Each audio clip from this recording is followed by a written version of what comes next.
أعوذ بالله من الشيطان الرجيم. بسم الله الرحمن الرحيم. الحمد لله رب العالمين، والصلاة والسلام على سيدنا محمد وعلى آله وصحبه وسلم تسليما كثيرا آمين. أمبي ألتنو كبركة دا كنمان كسنين الله سبحانه وتعالى في أقول شيا على كراك أنا كالصحابة وناك الصمغو نوتي مناك بوينو توبا مissiribah أمباو بلا جيلين فو دانتي فو لمنا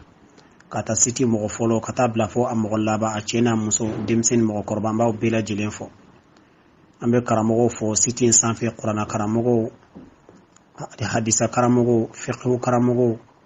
aywa qasida fola o tawhid karamogo amu bela jilen fo dante folimina question bla bagaw ajabi bagaw amu bela jilen fo biro mogo amu bela jilen fo dante folimina no timena kaboyano ala kira bona shirifuni quraishu anga foli be katara bela jelema aywa ambe duwa ni na bolo ka duwa ke awi amba fo ala ka yafanga junubu bela jelema akuma bana misema ala ka limaniya di ama kanka limaniya udafa ala ka hera ke ambela jelenye ambe fɛn fɛn ɲini ala bolo ni je sigin konna la ala ko nogoyanye ambe sra fɛn min fana ni je ani lahara allah subhanahu wa ta'ala kan kisi oma hera ke ambela jelenye aywa mo be sitin sanfe ni geleya do de bika kika geleya den ko de ambe ala dira ala ka den nogoya iye min ga geleya furu ko de ala ka muso nogoya iye mun ga geleya ce ko de ala ka ce nogoya uye minun tay bana de ala ka kenya di annuma ya rabbi minun tabu doni de la ala ka doni nogoya uye haminan ko be mo la nga sitin sanfe minun tay suku geleya de gerejege ko ya rabbi ala ka fonnin ka kola ala ka gerejege nyumandi ambela jelema akola ya rabbi no temena ka boyeno anga walanda mbi boli kata siti o siti sanfe amfle kanin do min ka nyogona be awfana ye ala ka hera kambe anga taba ko hina ko khabra no ka baradali no yawi bo sisa no amena do anga walanda konnana walanda munye fannu ta'amul baina zawjaini walanda minabe kuma furu nyogon fulani nyogon che furu ye munde yaw kanka nyogon ke chukoti ya sa ubse ka lafiya ka jinati ke kono chogomina la nyini ode ya sa ubse ka dembar kama wolo chogomina la nyini ode parce que ni anga sigidan nu fle bi ewa ko nyagamilin chama beno abe furu de kunka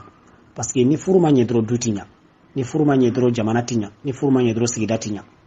okumana abebe damina ali dira folo sosote folo mbe nyana maya kono harama de ni nyogonje e furu de no ke chogo nyena akachala to bela jilembinya okumana ne baw ne faw ayeto akakegi misali ni jiyo sigin konnana mo ka misali nyumanta anka o ka fo karasani karasaka furu okumana ode herai nyana mayama bon kanuni hine membe furu konnana olu bise ka sabati chogomina furu nyogoni nyogonche o tse ka ke abadan fo furu nyogon flaw ka nyogon sagoke fo aw ka nyogon ngoya kula ka to eno mi mandi fakelen doye okumana anyini e ka odoy ki yiroma jenyala mun ka dai odoy ko la sabati ay o be fo fanfla be bela jelema wala hunna mithlu alladhi alayhinna bil ma'ruf okumana bi wala ndabe mun ka we fenge de to tazinu li zawjik musoka illa be afuruche kuma nyafo choko mena cheka pare muso ya mtemena oka bosiza kome kuma nyesilembe ambao de mani wakati nkonnala kuma muso e ka pare iche nyokoro kiyere chenya iche nyokoro kiyere labe iche nyokoro lala ya famia kuma bi walanda be odeka ako kuni li zawjiki kal wardatul jamila ako neba eka ke iche nyokoro lala komi fleru chenyuma ashakilu tiba raiha min kloru chama be ala ya famia akasa fana kadi ikake fleru chenyo koro fleru mi aywa akloru chekani jamilatul shakl akecho chekani taibatu raiha akasa fana kadi ke chenyo koro inafa fleru mi ayenye na chekani wa kasa fana kadi parce que ni muso kera tende dron ibeke muso yere laɲini mun ye istaqbilihi bi arwa il uturi ko iki cɛ kunbɛ ni parfum dakamanaw ye ni kasadiyala dakamanaw ye wa ajmalu thiyabi ani finiw la cɛɲi ye o kuna muso nin b'a yira muso ye nin fɛn saba de ye i yɛrɛ kɛcogo ka ɲɛ fɔlɔ i kasa ka diya i ka fini ɲuman don i la ni nin kɛra dɔrɔn cɛ bɛ kɛ i fɛ a se yɛrɛ t'a la yɛrɛ parce que n'i y'an ka furu ninnu jateminɛ bi i b'a sɔrɔ mankan caman bɛ furu kɔnɔna na a dɛsɛra ka ban i b'a sɔrɔ nin de don cɛ a ɲini k'a cɛ dɔn fɔlɔ quoi a dɔnniya ye jumɛn ye a ka fini dɔn cogo jumɛn de ka di ne ye de n ka fini dɔn cogo la jumɛn de ka di n cɛ ye fini dɔn cogo la n ka comportement jumɛn de bɛ n'o ka d'a ye walima ni ne yɛrɛ tɛ sa ne cɛ bɛ fɛ muso ka comporte cogo di n cɛ bɛ fɛ muso ka fini fasugu jumɛn don n cɛ bɛ fɛ muso ka kɛ cogo di i y'a faamuya i ye o dɔn i b'o la sabati dumuni fasugu jumɛn de ka d'a ye a ka vie kɔnɔna na mun de ka d'a ye mun de man d'a ye ne ba n'i y'o nin dɔn dɔrɔn a ka ca la hali ni cɛ tɛ i fɛ i y'a faamuya a tant que min ka d'a ni i b'o kɛ i b'i sago dɔ sɔrɔ a la i y'a faamuya i b'i sago dɔ sɔrɔ a la munna a ye nin fɛn saba ta parce que nin de ye musoya yɛrɛ musoya yɛrɛ nin de don muso ka ko ka jɛ a k'a yɛrɛ labɛn ka fini ɲumanw k'a la ka kasadiyalanw k'a la i y'a faamuya fo i cɛ ka se ka i présenter de i teri min mana na a k'a fɔ nin de ye ne muso ye nka e nɔgɔlen i sen tɛ ko i da tɛ ko kunkolo tɛ digi fo sali ni sali sen tɛ da jabe tɛ da sen na fo sali ni sali e tɛ foyi kɛ fɛn ɲɛnama la fo sali mana se walima kɔɲɔ mana se i y'a faamuya fini minnu b'i bolo hali se min b'i ye ka fini dilan k'a don i se k'a kɛ finiw bɛ nɔgɔ i kan na i ka denmisɛnninw nɔgɔlen don i yɛrɛ nɔgɔlen don du kɔnɔna nɔgɔlen don i ka so nɔgɔlen don i ka ɲɛgɛn nɔgɔlen don i ka fɛn bɛɛ nɔgɔlen don u t'i dilan ka ɲɛ e ko cɛ ka tila ka kɛ e fɛ a bɛ kɛ cogo di f'i ka courage de ta k'i yɛrɛ cɛsiri ka labɛnw sabati k'i da boroshe waati bɛɛ ni kunkolo kɔrɔla taa dilan ka ɲɛ taa parfum ɲumanw ɲini k'a k'i yɛrɛ la i se ye mun ye i bɛ se k'o kɛ o i k'i ka du kɛnɛ furan i k'i ka sokɔnɔna furan salon nalo bɔ a la gakɔrɔla nalo minnu bɔ a la o bɔ a la i ka sokɔnɔna labɛn i k'i yɛrɛ labɛn i ka denmisɛnninw labɛn nin de ye musoya ye i y'a faamuya n'i bɛ dumuni min fana tobi a ka kɛ dumuni ɲuman ye a ka kɛ dumuni sanuman ye a ka don minɛn sanumanw kɔnɔna la bon ni nin sabatira kɔlɛ kɔnɔna dɔrɔn a ka ca la i b'i sago sɔrɔ cɛ la nka e mako tɛ nin si la n'i taara i ka so kɔnɔ dilan tɛ da ka ɲɛ ndaran tɛ fese ka ɲɛ a bɛɛ nɔgɔlen don e yɛrɛ nɔgɔlen don i kasa bɔlen don cɛ bɛ se ka kɛ fɛ cogo di o tuma na n'a ma k'i fɛ i b'a sɔrɔ muso min bɛ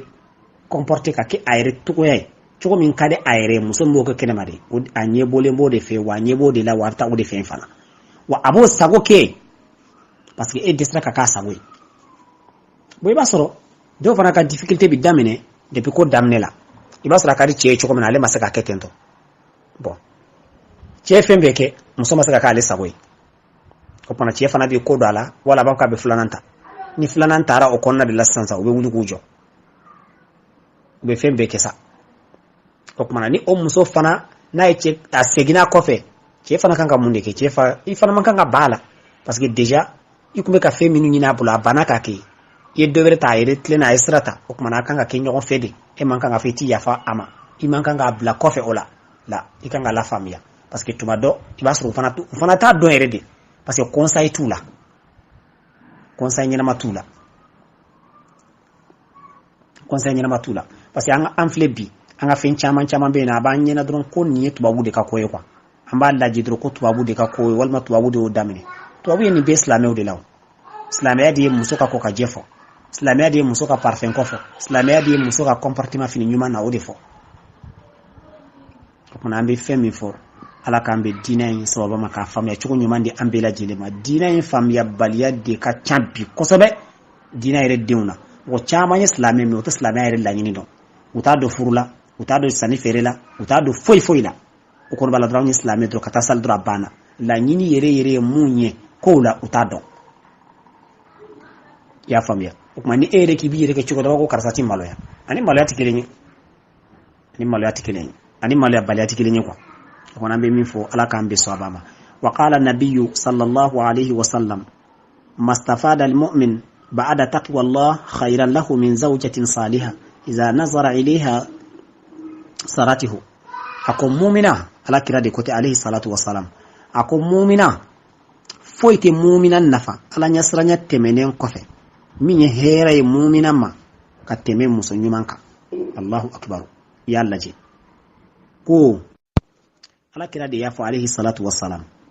akom mastafada mu'min ba'da taqwa Allah khayran lahu min zawjatin salihah idha nazara ilayha saratihu akom muso nyuma ala nyasranya temenen kofe ala ma fendi mu'mina ma folo min hera e ka temen muso nyumanka okmana ni ala e ala nyasranya dima kaba atlala ka muso nyuman no yayi e ka jurti alla blende okmana ne baw aya laji akanya aya laji akanya aya laji aka fam yake aya laji aka ko nyinyina ko don nche tefe abe ninkina anyinyini sa wallahi ni anyi ni ba nyedo fendo de be o de kada yiti ko de kai o kera dlan fan fela fa o ka haketo wala mo kera dumuni fan fela fa wala ma kera fini don chogo wala ma kera chogo do de bi la to de fe o nyinyini iko don iko e régler ya famia no kera ka chala fencha mambe no ya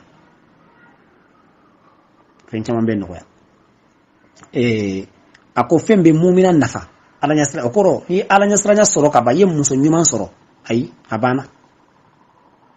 okumana ako muso nyuma jumeni muso nyuma de yem muso iza nazara ilaiha sarati koni che alla je dro ni che nyesigala dro che rebe konta ayere la ke ayew ama yelo aduskumbe konta ko abi kelna kuma ka ere kono wallahi abake aba fa ere kono ala muso nyuma dinema annuso bi dia abe konta ere kono halna ma fenfi yere e kora ijera yika salon dlan kanyi uslam bi bolo yakala wala parfum bi bolo yakala e dimsen ko kuje ka dukene franka je ka duko na be fusani parfum dumai je dona du kono kasto o la ala be tento ere bora ka che ka saki mine ka kumbe depuis dala e abana wallahi hal ni ima fenfo ay hal na ma fenfiye abno so be dia kono anno so be dia kono ko kuma ay ko de nyinyini aku nyeddo na ya don abaw nafa tubabu yata bede aish tubabu yate ni ko tubabu yado ki yire black coffee ki yire sigi ala mo fiye kira mo fiye wa tubabu yata o ya islam o de la sono muso ko mi faadi ka dinget ke kado inye be fenfena ibe fenfenye filimu ni fen non konnana ya famia islam ya haram ya ini walce de la adagal no ini cheche ya fam bon ako odi muso nyuma ni che ay doron abe konta Aisha fanako alaka jinka bo anne asatuma abe kam muso lakala ya sa uku yere chenya uche unyeko parce alire tumake alakira nyeko ako ni muso ni sera ichenye akasigi ila ka sorof fengo fenna kadi cheye na abseka nyesigi ikan ko tuila ko kuma na kiki chesiri ko bela sabati okoro chebe fenfe sigila anye be sigi fenfe la ika ni ya don ko fenfe kada ye na was anye sigira ola ika na be diaye kiko la sabati ika shenu de doa ika bugul de doa barasole de doa sam de doa kungolo digi chogo de doa senda chogo de doa ire ka ko ka je chogo de doa ire ika yere la san ya chogo de doa ika parfum de doa che mana nye sigila ka soro fengo fe na kada ye la sabati che wallahi ni yake fana ba baraji de soro amana Afrika fenfe ke iche na kadi che ni ya la sabati ba baraji de soro okoro yi che soro ye baraji soro parce que muso tese ga aljine soro ka soro a che ma je ama che tese ka je fo fe min kadi che ni yo la sabati ye koyewa wa ni fenfe ke iche aljine de do ba soro parce que ambe sengo sengala aljine nyinde do ambe fenfe sengala aljine nyinde do bona dun sabati da ka fo fenfe ka kadi che ere ya ke ala kama ka ke che kama ko la sabati che wallahi ba baraji soro nga efle hari che se ki présenter atise ke yira haraka mogola ni yele muso ya malo ya bala ceri labino katme muso ka muso de beke muso labine katbe cheka me ceri ka labino katme ka no fe ikasa fe yote fura irete labe dimsun ti labe ti duko na glaite fo ke be ni irete na wala fe mina yire bayi ko manambe ala deli Allah subhanahu wa ta'ala kan be dina yin fama ci ko nyuma wa qalat amamatu bintu harith ako amamatu bintu harith demuso ako tansihu ibnatu abeka demuso abeka konnanje ademuso abeka demuso blasra abeka conseil di demuso ma abeka blasra di kaundi ama ya famia abeka blasra di kandi adema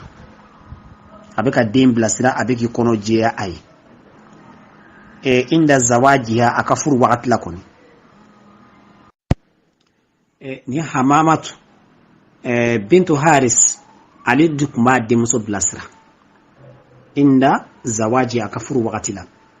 pode kama ne bawne fawne ni ne fawye kachaya ni abede ademuso bita chela la ayu wela kusiki aku blasra awele ikasigi ika blasra ika kuma kan sanu man fwaye ika blasra de kan fwaye ako choko di ademuso matato chela la akon demuso itato fle chela mbe minfo iye fala taqau aynayhi minka ala qabihin itato fle kanato ne burange nye ka suru fenche juguka ifarla de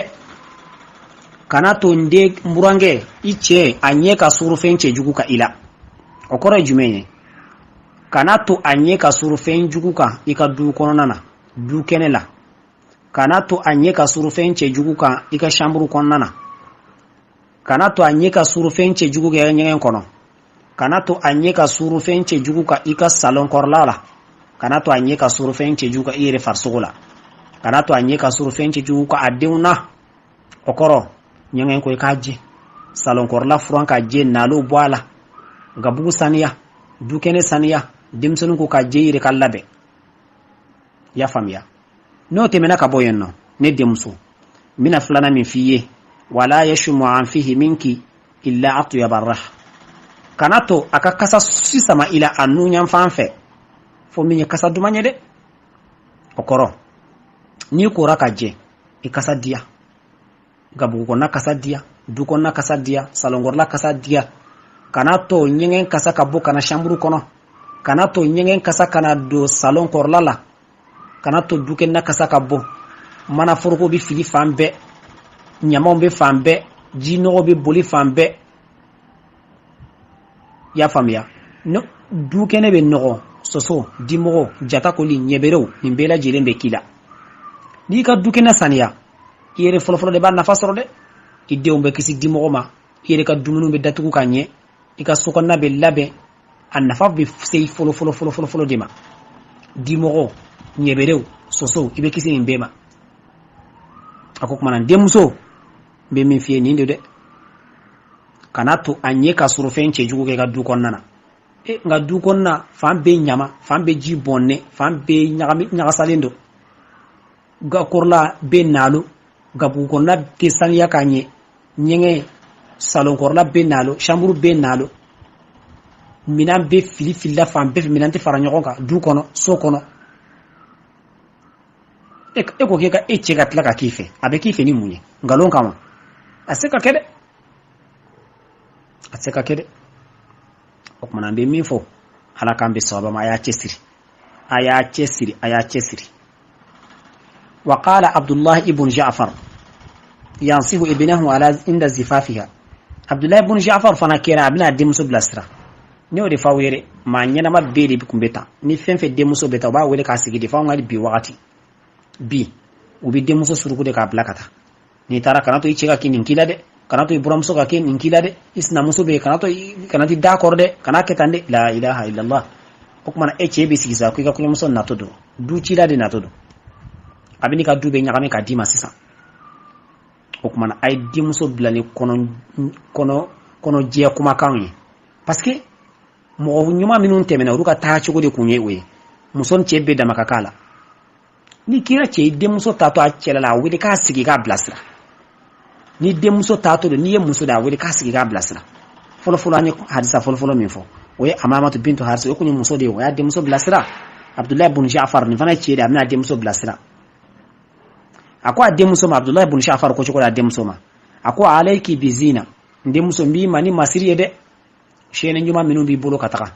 buguli nyuma minum bi bolo kataka ikungolo digi kanye ida boroshe kanye kale da inyela kanye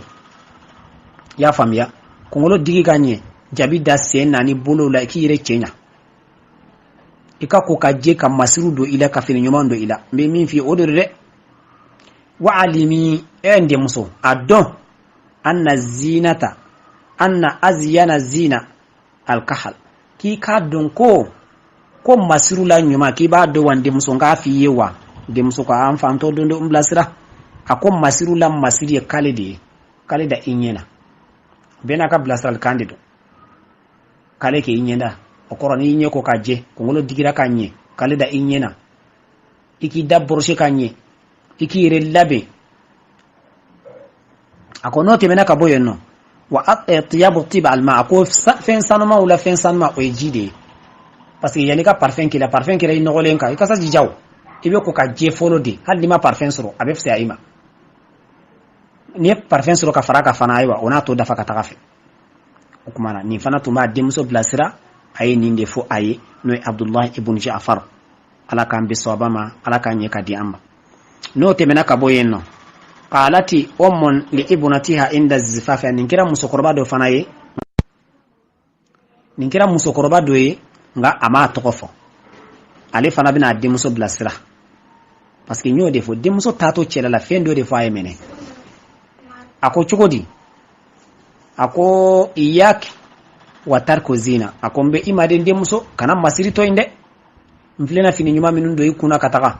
mflena buguli minun sanga dima mina sheni minun sanga dima mina dungari minun dima kataka mina kalibara minun sanga dima parfum minun fliga mina onkono aywa mfleka tasa chenyuma minun sanga dima kata ama dima fengore kama de i masiri naye kana masiri to inde ako ade musoma faziltu tatazayyan li zawjatiha wa qad jawazat 70 min umriha ako akilenga ade muso blasrani ni ko de muso labana aba masiri ache ka surasiti mena sambi wolon vlaka Allahu akbar sambi wolon vla muso koroni yaran kasine abeki labe ache abeki masiri ache abeki yere chogodon abaye kuma ka min do abulo kataka ngabi muso halu te binanu soro bu yere bla aw nambura muso aya nambura muso kontat ke akenyo na bilon tienti bolo ibra muso nakuni takti kelenyo ibra muso ni ti chekelena ibra muso ni ti vikelena ale nana atadi la ba tala yere fana kitake hal ne muso korbay illabe likulli saqitin laqitin fil bashi beto mbado bala okmana muso korba intemena sam bi wolon vla ka kasra ba la bache abi pari abi parfum ka yerla abi yere choko don okmana koroya ta la de ani jie de atikilenye ay oni jie de atikilenye nasu jie de do ani aisha to ka hadisa foka temeo olu konte jie de unye o kira yere sotiki de ambade de okmana jie de atede وسئل حكيم عن مرأة الحسنة ko don baga dobe no uyanyi ninga ko muso nyumanye muso fasugu jumende yiri qala allati tastati an tasila ila ayni zawjiha wa anfihi wa qalbihi ako muso nyumande maye muso mi abese ka chela se ay a chenye kise se ayrema ana nuna duskun yani abese ka chenu la sa ayrema abe fere do dla che mana nyejo ala se ka nye boala okoro jumenye abi laben ki chenya abe fendo ke mumba to chenu mana kasa min samala kanatike o kasa dumai abe fere ke ka che duskun to afa hali tarasugula muso fasu be mirala ibi yoro ibi miri musola okmana muso mbise ko ke abi duskun mine aba inu mine abi nyemine inyebe mami mbolo iduskun ba bolo oye muso dere muso mbise ko ke nche dusukun abe nofe a hakili bien fe anyebe jonna afembe be mbulu ako odi muso nyumai o kuma ichesiri o ti soro femor la foko kaje yere saniya sokon nawla dukon nawla yere la diunna nyen kon nawla chamburu kono salon kor lawla o be soro ni odi o kuma nambe ala deli ala kambe asbabama note menaka boyenno zawaja asma'u ibn kharija khazari ako oye furuke ibnatahu ademusola falamma arada ihdaha li zawjiha ko tuma mina ya la nyini ubina demuso di achema ubina demuso na ta achela la wakati minna qala laha ako ademuso ma isiki ko muso nyimanto be bake chiko mina ako la yashummu minki illa tayyiban itato fle ichela la kanato ichenye ka foi sama ila fo kasaduma wala yanzuru illa jamila kanato cheka foi ila fenche nyuma ade muso blasrani ninkainde kuna muso nyuma bela jele mi demso blani kando e komi akachala obi kuma chama fo demso takato e kata me abe ni adana ni ayen mun kelenta ko botola parce que wala ndabe ode kan kwa so be fen chama fo demso e kata me kuma konnana nin kuma en kon bala parce que angal lanyi ni ndi kuma na muso ni hakilla famya chama so lan nade iyere labe iki ire chenya ya famia iki deun sania ika dukonna sania aywa nafe menum bi bolo